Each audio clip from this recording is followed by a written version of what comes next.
As I sit and record this, Path of Fire is not actually out yet. But a few weeks back, we did have a chance to experience some of the early stuff in an open demo. I never really talked about my experiences during that time, did I? So how about we do that now? So yeah, back around when this demo was actually playable, I spent most of my time in there being a fan and geeking out and experiencing lots of stuff. And since now we've had some time to start missing it as it's gone away and release still hasn't come around, I thought this would be the perfect opportunity to go back and refresh myself and potentially all of you guys on all of the fun little things that were available for us to see. The demo was excellent, if not exhausting in content a bit quickly. I think I preferred it much more to the previous expansion's demo, Heart of Thorns, and maybe for those of you still on the fence or with friends still on the fence, this might be what tips you over into getting the expansion or deciding it's not for you, because this is basically what we'll be getting on September 22nd. So, hand on my heart, this is the first experience I did. This is what I genuinely played and the order I did things in. I've cut out the initial story instance. We don't have to watch that. We're all pretty familiar with it, and hey, spoilers I guess as well. And then I just jumped into the open world. So this is where we start. And I'll just talk you through as we go. First, I found this scout who says a hi Outlander in sort of that classic Alonian way. And I hadn't realised this, but yes, scouts are available in the demo and presumably the expansion. So we get extra voice-acted dialogue about things going on in the maps, as you can see here. The priesthood of Cormyr would welcome your help aiding refugees of the warfare raging across our region. If you're interested in learning more about raptor riding, return to Axiom on our northeastern shore. Our facility that desalinates the brackish waters of the Elon for drinking and irrigation is a marvel to see. We Cavaliers are stretched thin across the region, struggling to protect our vital farmers, quarriers, and ranchers. So quite interestingly on that scout, they show an area just to the south of Amnoon that I don't know if you guys realize isn't actually a heart. Usually scouts show you heart regions, and that wasn't there. I don't know whether that's because they cut that out of the demo or it's cut out of the expansion altogether, but maybe that's a sign that what we experienced pre-release is still only a shell of what will be there at full release, even though it's the same sort of playable space. I also gave you a bit of an overview of the world map there, which are very much geeking out at the size of where we get to explore. So this here is the bounty system. Before the demo came out, I talked a little bit about this online, but I really wanted to dig into it more. It seems super interesting, and I got a lot more details from it once I'd actually been able to play it myself instead of just picking up minor bits of pre-release press footage. So the idea with the bounties is actually the mobs that spawn have random effects on them, a bit like what you experience in Fractals of the Mist, where you have different active effects on you that alter and augment the gameplay, like gambits. You kind of get that on the bounties too, so even if the same boss spawns twice, you can have very different experience. We'll actually go fight one of these in the footage soon, and maybe I'll give you some more details on that as we go.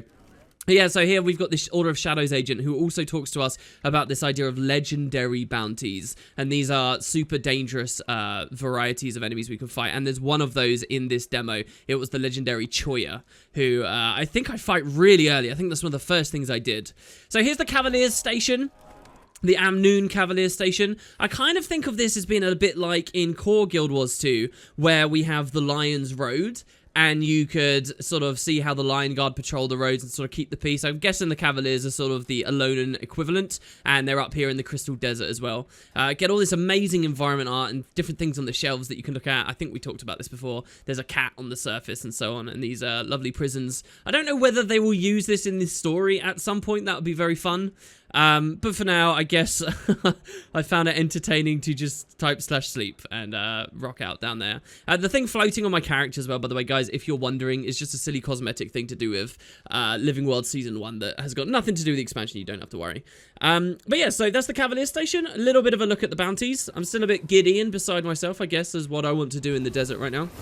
I'd already dyed my raptor, as you can see here, white permafrost, which is becoming insanely expensive. I don't know if you guys have noticed, but it's a very, very, very pricey dye. Probably my favorite way to color your raptor, white at the moment. Red is also pretty good, Imperial Red, but this is one of the more dramatic changes, and I had a lot of fun with this. By the way, the graphics and stuff are not under the effects of reshade or any kind of post-processing augmentation. This is ultra settings, but it is all vanilla and default. So here I go for my earliest mastery point in the expansion. I don't quite realize it's going on. First, we find this trader's cache, and I can't open it. This, I believe, it requires a key. If we see in the bottom, it says you require a trader's key, and they can be purchased from heart vendors, and we haven't done any hearts yet. Across our roof again.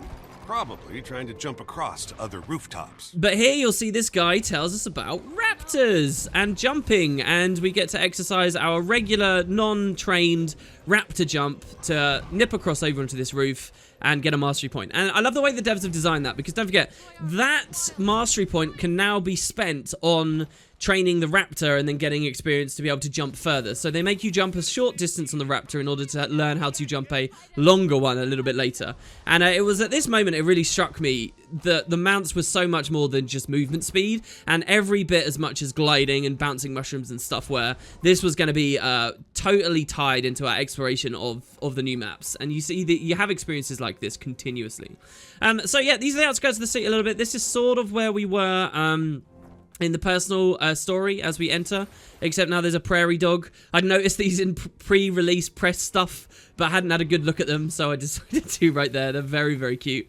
I like seeing all the little ambient creatures. There are some interesting fish as well, if I remember, in some of the water around here, but I never spent too long at the waterworks, because, you know, this is Guild Wars 2. Underwater combat is not its forte, necessarily. It's funny because I think that this game does it better than other MMOs. It's just still not quite good enough. And yeah, we get to move on. Here we find some dust mites. I was pretty happy with these guys. So one of the things I was really interested in from this demo was seeing how much they had learned from previous desert maps that existed in Guild Wars 2. And I mean Guild Wars 2, right? We've never gone to a full-on desert region in Guild Wars 2, but we do have Dry Top, we do have Silver Wastes, we do have a fairly deserty guild hall, and another guild hall which if you break out of gets fairly deserty. So I wanted to see what the devs had learned from those older releases, and stuff like those mites which we'd seen in the game before are perfect fits. We also, of course, get Quicksand returning as a mechanic in this expansion, and that's going to be tied to the skimmer, but that was a thing obviously in Dry Top earlier as well. Then there's all the new stuff on top, like those sand eels that we just fought, the sand sharks, and whatever different things we'll find. I mean, we're stood next to some really classic looking massive destroyed pyramids right now, and that's never existed in Guild Wars before. So this vista's actually showing us a heart area, and this is the heart that takes place where we get our first raptor during the story instance. And what that will do is teach us to move around on the raptor, and we get to feed it fireflies. There's a really interesting thing at the vendor, but I don't think I'm going to play that just yet. Old me was more interested in running off towards the ocean, where you'll notice we've actually got a bounty. So that's what we're trying. If you look at my mini-map right now, in one of these big pyramids, you've got this awesome vulture.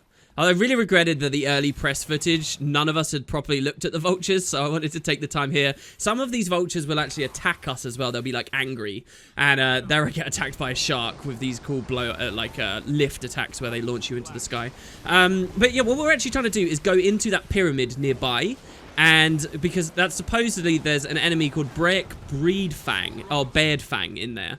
And spoilers, but we won't actually make it in time. The thing will run away before we secure it. And that's kind of a part of the bounty system. So remember, back at the original town, we read the notice that told us there was some epic game to kill.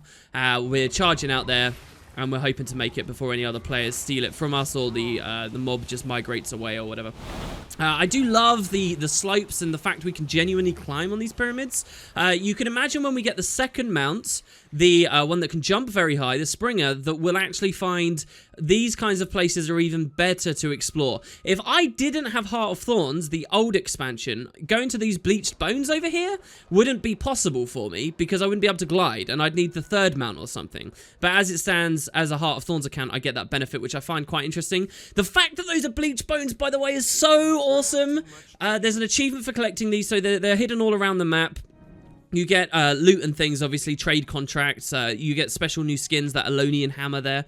I really like the bleach bones. So if you guys don't know what that is a reference to Guild Wars 1, where in the Crystal Desert, there were these interactable lore things that you could click on, and you'd sort of interact with the bones of a lost, deceased traveler, and you'd get their story of what happened to them when they died. You know, that they'd followed Chiriosa into the desert, and the civilization was failing, and the people were starving, and they were dying, and they were suffering at the hands of the monsters in the night and the sand that was getting and irritating their skin and so forth. And they were really grim. They were really, really kind of depressing to read, honestly. Some of the most depressing stuff I think this franchise has ever done. And when you really look at some of the subject material, it's like, wow, how did this game get the rating it got? Because they are just that dark. And so I was really thrilled to see those bleached bones here in the demo. But unfortunately, they're no longer giving us any lore or anything. I guess it never made much sense that we could just interact with a body and learn about it. Unless we were some kind of, you know, a class that can commune with the dead. And then the devs would probably not do something like that. So maybe it didn't make too much sense. Now it's just sort of a loot pickup system, but still. Anyway, so yeah, now we're waypointing back, because very unfortunately, the boss we were trying to fight had buggered off at that point. He wasn't around, so the plan at this point was to get another bounty. Now here you'll notice that there's a race going on. So there are races for mounts. You're probably familiar with those at this point. In case you're not, essentially what's going to happen is in 2 minutes, 17 seconds, everyone standing over in that area will be signed up for the race, and then you've got to charge around. You go on a bit of a tour of the area, and the first person to get through all these signposts wins. The races are interesting. I don't actually think I played any on my original demo experience, though. None of them. Not until I was streaming it several days later. So yeah, anyway, that is that's the race, and that starts here in the city. I, at this point, as I said, was more interested in the bounties. This guy here talks a little bit more about the bounties themselves. And what did I get there? Zelk the Shameless, maybe, I was thinking of doing. But right as I'm about to, you'll see the Order of Shadows agent said a legendary bounty just went up. And of course, I wanted to go for the legendary one. So by pressing F on the main billboard there, I get the legendary one, which is the Distraught Choya. And we're going to hunt that guy down. And that is going to be out in the oceans. It's going to be out in the west, down towards where the River Elon meets the seas. So that's where we're headed to. This is sort of where everything starts. This is this gorgeous plateau, this gorgeous area here that appears in a lot of the trailers. You get to see people riding around on skimmers in this section. Of course, we don't have that, though. We've just got ourselves a raptor. One interesting thing that's actually going on with the city here, you see all these tents, these refugee tents? If you listen to the NPCs carefully enough and for long enough, you'll realize that there's an entire district of the city that used to exist, the Noble District, that has just very recently, before we arrived here, been buried by an epic sandstorm, and everyone's upset that they've lost their homes. There's a hell of a lot going on in Amnoon, actually, and I like the way that the devs did that. They really give us this impression that there was a lot happening. The world wasn't waiting for us to arrive here. This area of the world had all of its own things going on anyway. So yeah, we get these gorgeous waters, and I love that the devs went that extra mile to make these look so beautiful, this sapphire color here, because it's not like we're going to be seeing too much, I'd guess, in the expansion. We're actually going to be seeing a lot of branded areas, a lot more deserty areas, and so on. We don't spend very long at the coast, and so I did very much enjoy that. Anyway, here we go. So this plateau right here, this is the legendary Choya. Hilariously, I'm actually stood on a point right now, very close to an area where if I log out and back in, I can break out of the map, which is quite funny. And so anyway, this guy is an absolute bitch.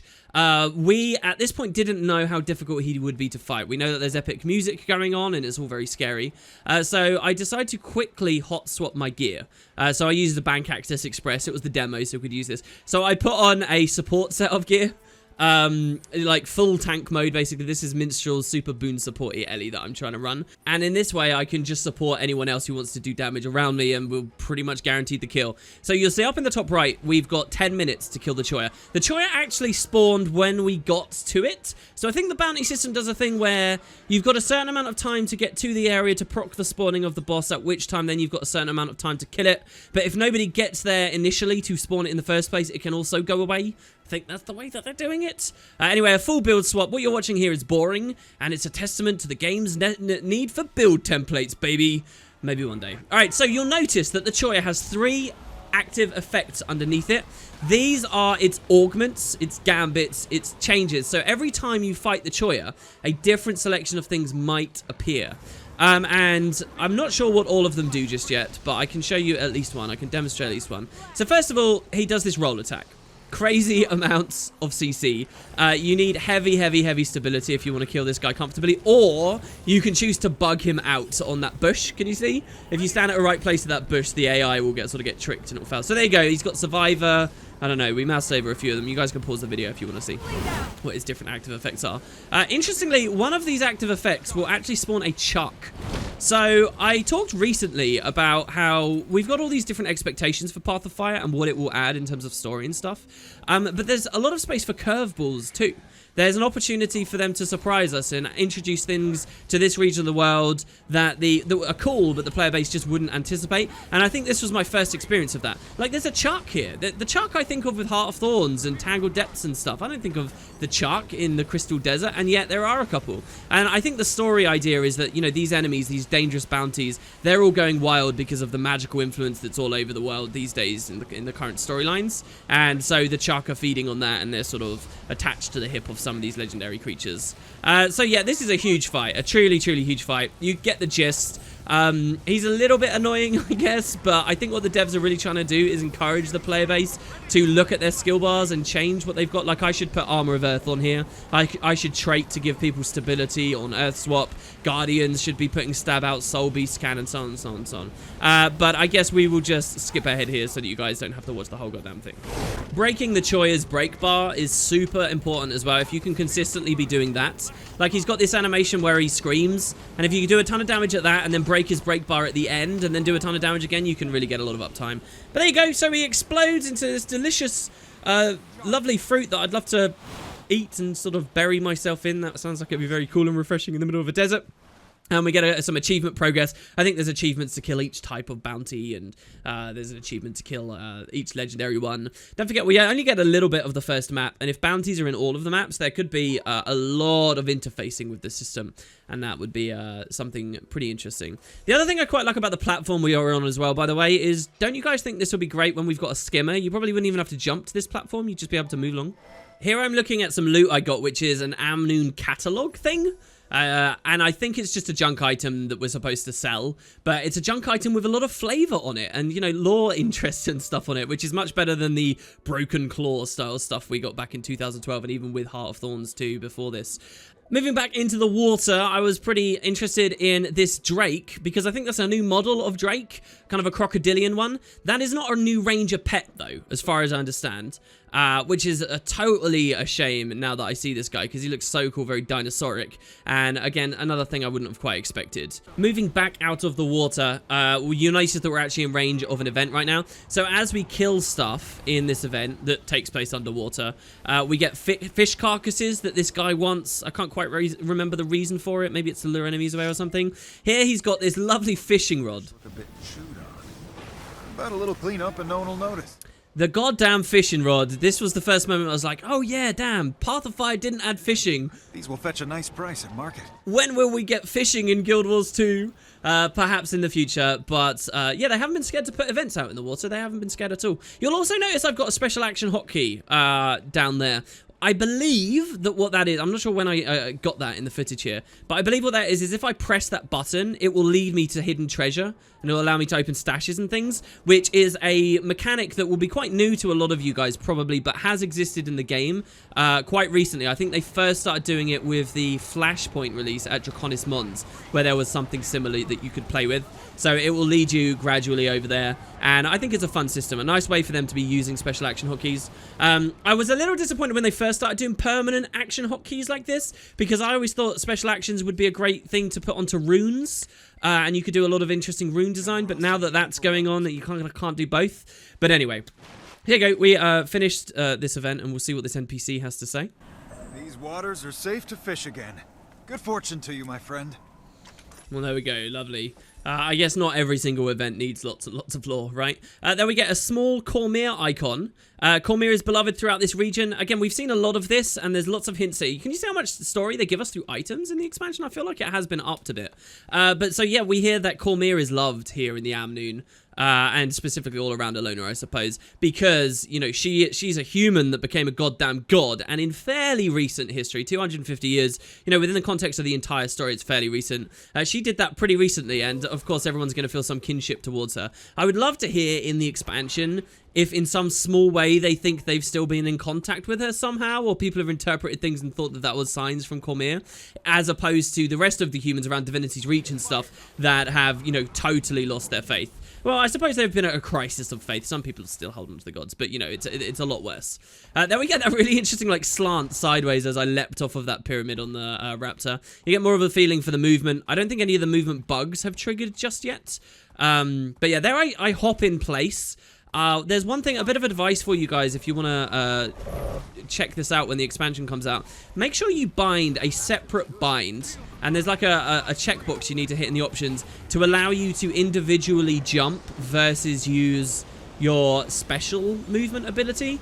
That will help you in the races when against other players, and it felt like it was an important thing I was missing when I was playing. So we get some of the new sand lions. Those guys are new ranger pets, for what it's worth. Though, of course, I'm not going to be doing any taming in this video, as I'm not playing a ranger. I'm playing an elementalist, or a tempest, specifically.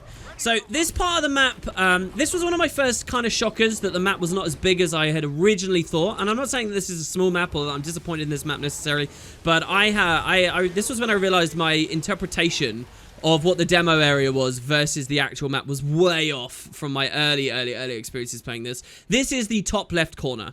You can notice on the minimap right now, there's a bit of minimap art bugging going on. And though the devs have put stuff here, there's ambient creatures, there's tuna out in the water and whatever, there is no event. There is no reason, I guess, that the story will take us here.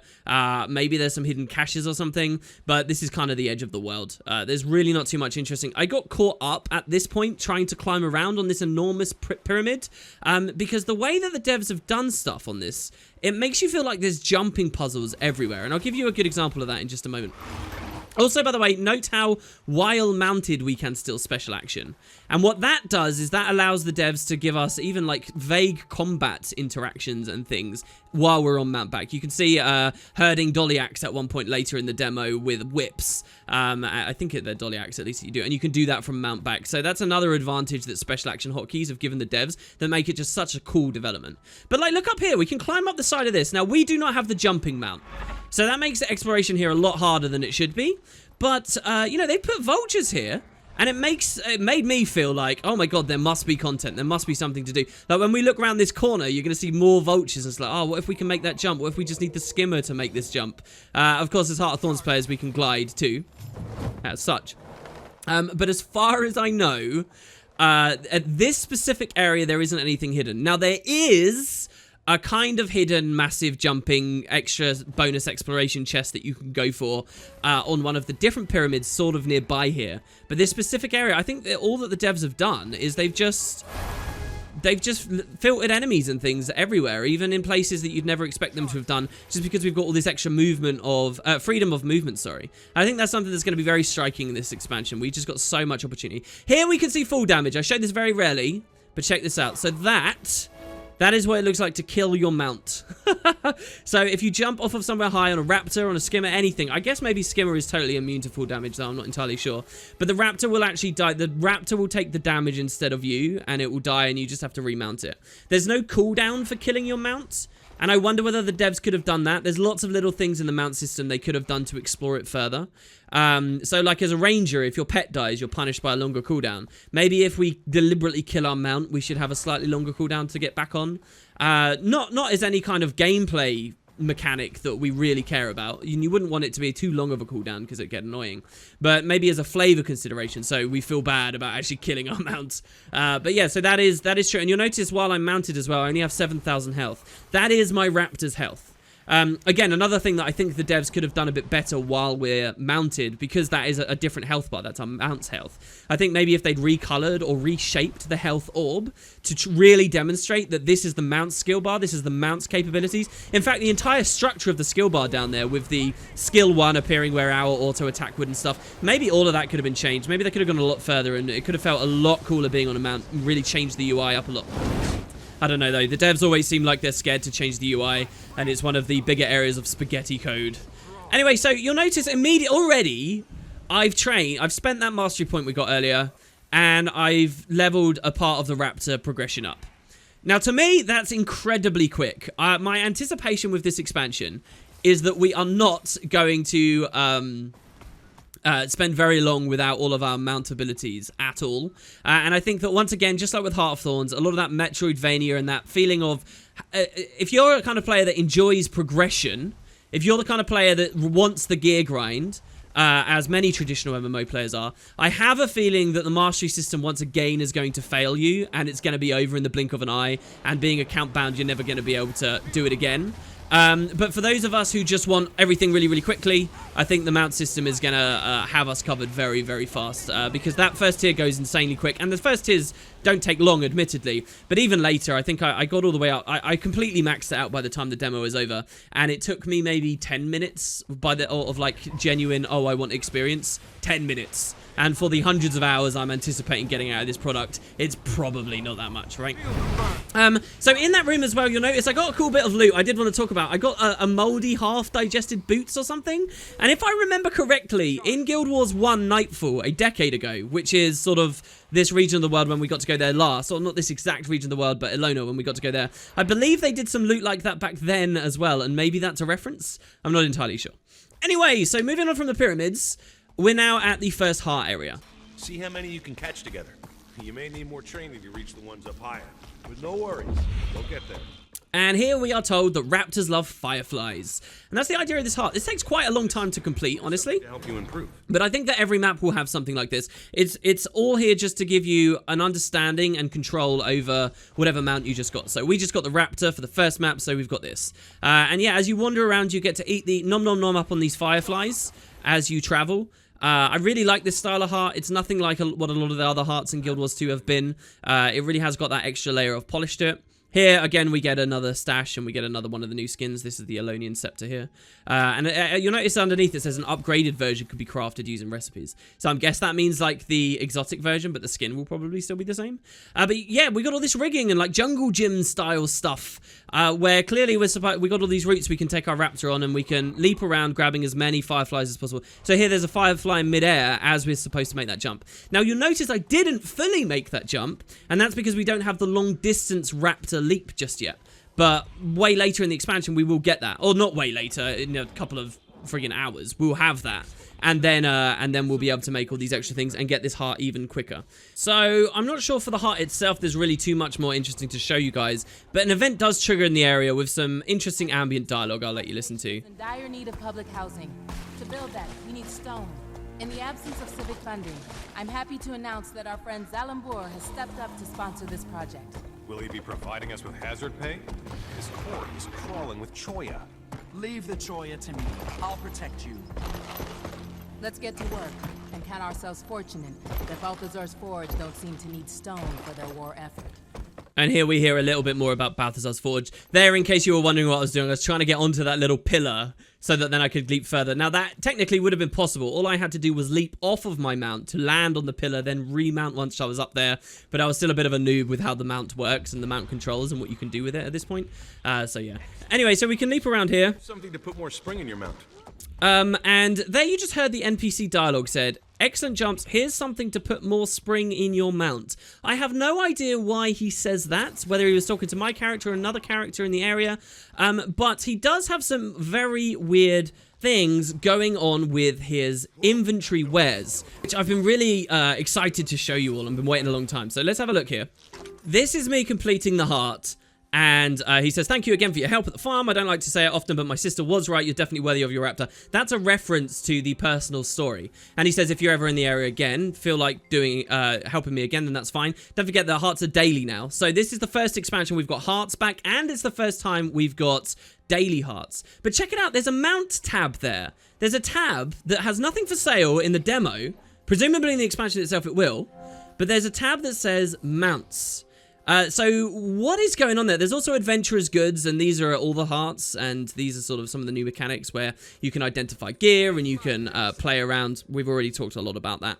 And that can cost you some currency from the new map. But that mount tab is really, really interesting. I'm guessing that the next map's version of this heart will have one too, and on and on and on. So what could this be? Well, in Guild Wars 2 right now, if you see a tab like that, it's usually that you have to finish a collection first, and then the item, whatever it is, becomes available for sale. But what collection could that be? Or is it just that the devs have temporarily disabled it? Is this going to be some kind of customization thing for our mounts, or is it going to be something totally boring and weird? I don't know. I mentioned in a recent video, one of the things I would have liked to have seen from the expansion was some kind of new discipline or extensions to the disciplines further than just bigger bags. And I look at this mount tab and I think, man, imagine if we'd got a discipline that was, and I believe someone on a stream recommended this name, a rancher style character that can build different saddles and do all those extra flavor-based interactions you might like from a mount system. But yeah. So anyway, here, you guys, if you want, you can pause and see the various items we get. We get an opportunity to get lots of ingots there, as you can see. And I do see a lot of reason to each day come back and do these hearts. You know, in Heart of Thorns, once you'd finished completing a map, like Tangled Depths or Auric Basin, the only replayable thing for you to do was the big meta on that map. And that kind of got Heart of Thorns a reputation for having too much emphasis on metas. It wasn't that those maps didn't have enough to do. They had tons to do. They had jumping puzzles, they had lots of collections, they were way deeper and more involved than anything 2012 had offered. But because all of the replayability was stacked onto the meta events, it got this kind of bad reputation. I think what we're seeing on Path of Fire is by having repeatable hero challenges, and by having repeatable, and I mean truly repeatable, as we can see now, the Heart of Thorns one sort of were anyway, and the hearts in here now, as well as potentially meta events, I think what we're seeing is they're diversifying the reasons for us to come back on replay, and hopefully they'll avoid getting that criticism as warranted as, or unwarranted as it was in the previous X-Pack. So here we're in the mines. This featured in the story step, but now it's just sort of the regular mines. And instead of following the same route that we took in the story, you guys may have noticed that there is another side passage you can potentially go through. And here we're going to start fighting our first Forged. These cave screamers are not actually anything new. They've been in Guild Wars 2 for a long time. I didn't like this area. So the ceiling is constantly falling while you're in these mines. I don't know whether you guys realize this. And it means that if you try and res any of these NPCs, it's a nightmare, because you just keep getting knocked down. My stability just ran out when I was doing that there. And even worse, when you revive an NPC, it's just going to die straight away afterwards because the ceiling will kill it. So I'm not sure this was entirely well thought of. And eventually I just gave up trying to keep them alive. But there you have it. So yeah, we get to come into this little tunnel here. Charged up. Absolutely terrifying combat music right now. And quickly skipping ahead a little, you'll notice on this scaffolding, first there's those bleached bones, but the bleached bones bait you into realizing there's a whole side chamber. And this is underneath a pyramid, basically, or just on the edge of a pyramid that they've mined into, where there is a challenge. And here we see a very interesting enemy design, a surfboarding Forged. I cannot see this and not think of the game Ratchet and Clank and the hoverboard races. But so yeah, we got a dead Dolyak, we got another trade cache over there, and we've got an abandoned forged ore. So we can walk over. By the way, was that an event nearby where the character was called Salma? Someone was named Salma? That's interesting. Anyway, so check it out. Veteran Forged Vanguard. You fell into the same trap as these rodents. Now you'll share their fate. And he's got kind of this really weird design where his feet look like a hoverboard. He's referring, when he says about those rodents there, to the Skrit in the area, who do feature a little bit in this expansion map. And who doesn't like Skrit, I guess, right? Any excuse to get them in. Here you'll notice he's got a pretty deadly break bar. His flavor text says circles, target, and razor attack. I think the devs have never been too good with those little bits of flavor text descriptions under NPCs. But obviously with 2 players, you could destroy this stuff quite comfortably. And there you go, we actually finished this. So you would be able to go back to this guy every day, remember? And we get 2 more traders' keys, which allow us to open traders' caches. And there's in fact one right by this pillar. So now I can walk over and I can actually claim it. And voila. There we go. And remember, of course, when the expansion comes out, moments like this and rooms like this, these will be really exciting to come to, because this will mean not just clearing that boss and getting the loot and stuff, but potentially it will mean unlocking another skill or unlocking another trait. You know, some new capability on your elite specialization, depending on how the devs have balanced hero points and so on. And I think that for those reasons, areas like this are going to be, you know, think about your experiences of doing that in Heart of Thorns, doing your Heart of Thorns hero point trains. You could be doing a train coming to this area quite frequently. So yeah, that's the cave. And moving on out, we get into sort of the upper quarry, the outside area of the quarry, an area that is sort of swarmed by Choya.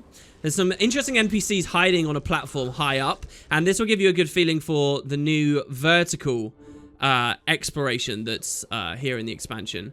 Because when I walk near them, I think they'll start talking to one another. Fingers crossed.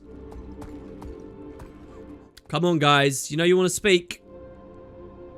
I think right now I'm just admiring the goddamn amazing sexy skybox. This is what day-night cycles should look like in this MMO. This is so good. They haven't affected visibility too much. They've kind of just made things very blue, but it's such a beautiful sky.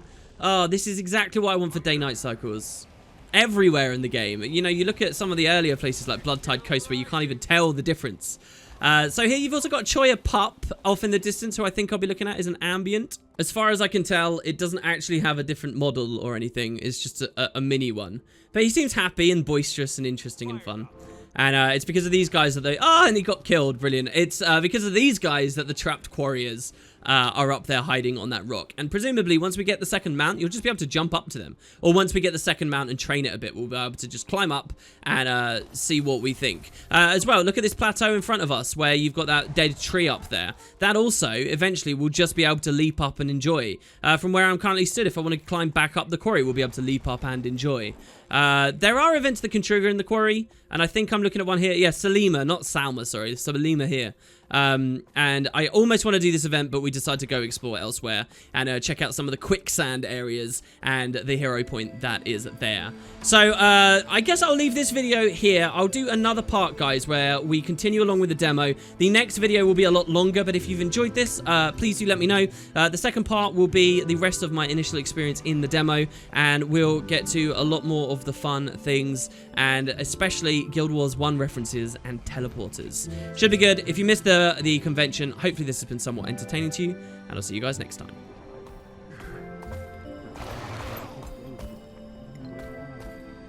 We shouldn't have come back.